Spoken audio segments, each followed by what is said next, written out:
Et bonjour et bienvenue dans cette nouvelle vidéo. Lors de mes deux derniers tutos, je vous avais montré comment créer un serveur de fichiers avec Samba sous Linux et je vous avais également montré comment créer votre propre serveur web avec Apache avec l'intégration de PHP MySQL ainsi que PHPMyAdmin et un serveur SSH pour administrer tout ça.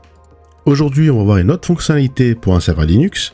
On va créer notre propre serveur DNS ou plus précisément comment créer un bloqueur de publicité en s'appuyant sur la solution P-Hole. Je vous avais déjà présenté la solution P-Hole en l'ayant installée sur un Raspberry Pi. En deux mots, P-Hole va jouer le rôle de serveur DNS local sur notre réseau pour bloquer toutes les requêtes faites vers des domaines servant à afficher de la pub. Il intercepte donc toutes les requêtes sur notre réseau et les filtre afin de bloquer les publicités. On peut donc l'installer sur un Raspberry Pi, mais également sur un serveur Linux, comme dans ce tuto. Mais sachez également qu'il prend en charge Docker, et cerise sur le gâteau, il permet également de bloquer l'accès à des sites web indésirables ou potentiellement dangereux.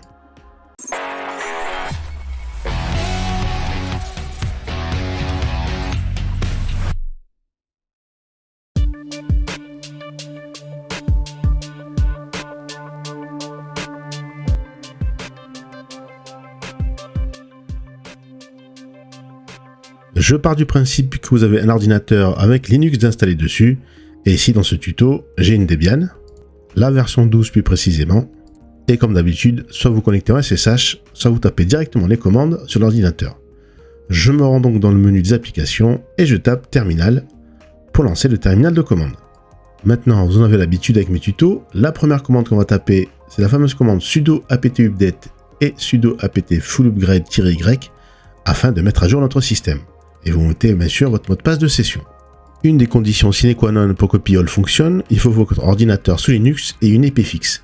Donc je me rends tout en bas dans les paramètres réseau, et je clique sur la petite flèche, puis configurer, et je vais utiliser l'interface graphique. Donc ici je prends ma connexion câblée, dans IPv4, je vais prendre manuel pour la méthode, et dans le serveur DNS, je vais mettre l'adresse IP de ma box 192.168.1.1.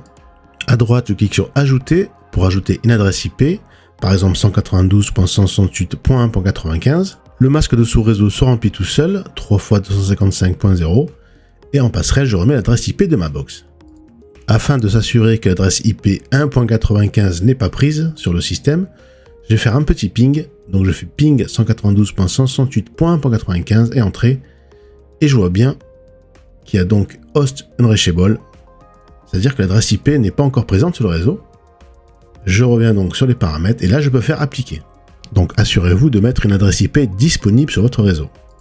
Après cela, je vais taper la commande IPA, et je vois que j'ai toujours l'adresse IP 1.26, donc je vais déconnecter ma carte réseau, la reconnecter, et si je refais la commande IPA pour avoir l'adresse IP de mon ordinateur, j'ai bien 1.95, l'adresse IP que j'ai choisie. Donc c'est bon, mon serveur Linux a bien une adresse IP fixe sur mon réseau. On va pouvoir enfin installer P-Hole. Il faut juste que j'installe l'utilitaire curl en tapant sudo apt install curl-y. C'est un outil nécessaire afin que je puisse installer P-Hole. Et une fois que c'est fait, je vais enfin installer P-Hole avec une seule commande en tapant la commande sudo curl ssl https://install.phole.net sudo bash. Voilà, on arrive sur l'assistant d'installation de P-Hole. On fait accepter. Voilà, là on fait continuer. C'est un petit warning sur le fait qu'on doit avoir une IP fixe sur le réseau, donc on l'a fait. Là on va choisir des serveurs DNS. Vous pouvez prendre n'importe quel serveur, comme Google, Cloudflare, etc. Moi, je vous conseille de prendre des Cloudflare. D'ailleurs, je vous avais fait un tuto là-dessus pour montrer qu'ils étaient quand même assez sécurisés et rapides. On répond par oui aux deux prochaines questions concernant la blacklist et l'interface web. Bien évidemment, il nous faut une interface web pour pouvoir administrer P-Hole. On active le logging, le journal, en faisant yes. Et là, si vous voulez avoir toutes les stats, je vous conseille de choisir Show Everything, la première, et de valider par entrée. Donc là, P-Hole va s'installer. C'est assez rapide, en environ 2 à 3 minutes. Et à la fin, c'est terminé. Il nous fait un petit récapitulatif avec l'adresse IP du serveur, ainsi qu'un mot de passe provisoire que vous devrez noter, qui va nous servir à rentrer dans l'interface de Pi-hole. Une fois les infos notées, on peut faire accepter et quitter l'installation de Pi-hole. Et Pi-hole est enfin installé en à peine 5 minutes. On va se connecter, découvrir l'interface. Pour cela, je prends un autre ordinateur, je lance un navigateur et je tape tout simplement l'adresse IP. Dans mon exemple, c'était 192.168.1.95 et je tape le mot de passe provisoire qu'on m'a donné tout à l'heure. Je me log et je tombe sur le dashboard, l'interface principale donc de Pi-hole. Je ne vais pas m'éterniser là-dessus car j'avais fait un tuto sur Pi-hole avec un Raspberry Pi, donc je vous renvoie à mon tuto sur Pi-hole sur Raspberry Pi où là j'avais donc expliqué l'interface de Pi-hole plus en détail. On va juste vérifier dans Settings par exemple et dans DNS qu'on a bien les DNS de Cloudflare qui sont activés, voilà, en bas, c'est bien coché. Vous pouvez les changer par la suite bien sûr sans problème. Mais ce qu'il faut retenir sur la page principale de Pi-hole, c'est les 3 widgets en haut qui vous indiquent le nombre total de requêtes, les requêtes qui ont été bloquées, ainsi qu'un pourcentage des requêtes bloquées. On va maintenant configurer nos postes clients. Je vais prendre deux exemples, un sur Mac et un sur PC Windows. Donc là, je suis sur un Mac, je vais dans les paramètres réseau. En cliquant tout en haut sur le symbole Wi-Fi au réseau, je choisis ma carte, soit filaire, soit Wi-Fi, celle qui est connectée à Internet. Et je vais aller dans Avancé et dans l'onglet DNS et rentrer l'adresse IP de mon serveur Linux qui fait tourner Pi-hole, donc 192.168.1.95. Bien sûr, vous adaptez avec l'adresse IP de votre propre serveur Linux. Je vois maintenant que le serveur DNS a changé, j'ai bien 1.95. Et pour valider tout ça, je retourne dans Avancé et je vais faire renouveler le bail d'HCP afin qu'il applique bien les modifications. Donc maintenant, on va sur Windows. Donc là, avant de modifier les serveurs DNS, je vais aller sur un site comme Speedtest, où il y a de la pub normalement en haut. Regardez, si je vais sur Speedtest, en haut j'ai des bandeaux et des carrés de pub. Donc ça c'est avant de faire le changement. Maintenant si je me rends donc dans les paramètres réseau et internet, ici c'est pas une connexion filaire, c'est une connexion Wi-Fi que j'ai. Je vais aller donc dans modifier les options d'adaptateur.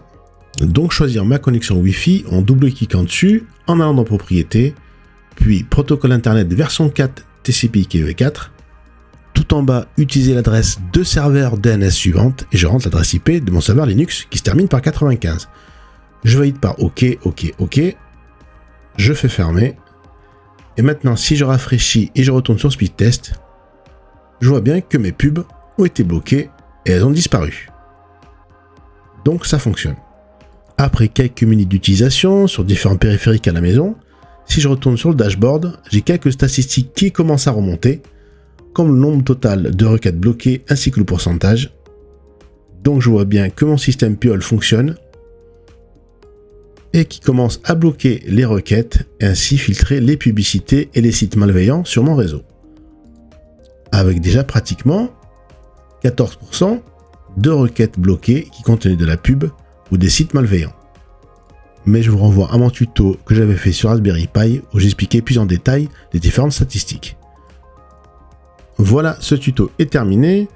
Je vous ai donc montré comment installer Pi-hole sur votre serveur Linux en à peine 10 minutes. Et après avoir configuré vos différents périphériques et ordinateurs, en changeant les serveurs DNS dans les paramètres réseau, en mettant bien l'adresse IP de votre serveur Linux, quand vous naviguerez sur Internet, la plupart des publicités et des sites malveillants seront donc bloqués par Pi-hole. Donc une autre fonctionnalité assez sympa à rajouter à votre serveur Linux, après avoir créé un serveur de fichiers avec Samba, puis après avoir installé un serveur web avec Apache ainsi que l'intégration de PHP et MySQL, je trouve qu'un serveur qui bloque les pubs est le bienvenu dans votre réseau. Et n'oubliez pas, je le répète encore une fois, d'aller voir mon tuto sur Pi-hole que j'avais installé sur un Raspberry Pi, car si vous n'avez pas de PC sur Linux, vous pouvez également l'installer sur un Raspberry Pi. Et dans ce tuto, je rentrerai plus dans les détails au niveau des explications.